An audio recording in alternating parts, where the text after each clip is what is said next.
भारतातील अशोकपूर या गजबजलेल्या शहरात राजीव त्याच्या अपार्टमेंटच्या पुढच्या दारातून कंटाळले आणि सुटकेचा श्वास टाकत आपली बॅग जमिनीवर टाकून गेला. शेवटी वीकेंड आला होता आणि तो त्याच्या आवडत्या मनोरंजनात झोपेसाठी थांबू शकत नव्हता. बाहेरचे काळोखी रात्र त्याच्या मनस्थितीची प्रतिध्वनी करत होती. चकचकीत पतदिव्यांमुळे पडलेल्या सावल्या एखाद्या उबदार मिठीतल्या. जसजसे तो आरामदायक कपडे बदलत गेला तसतसे राजीवचा उत्साह वाढला.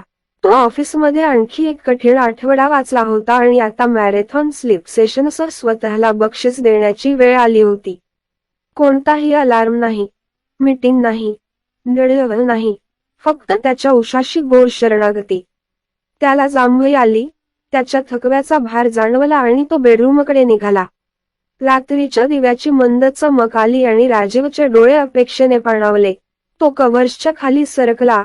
थंड फॅब्रिकने त्याला कोकून सारखे आच्छादित केले.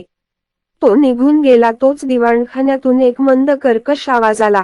राजीवचे डोळे उघडले. त्याचे हृदय धडधडत होते.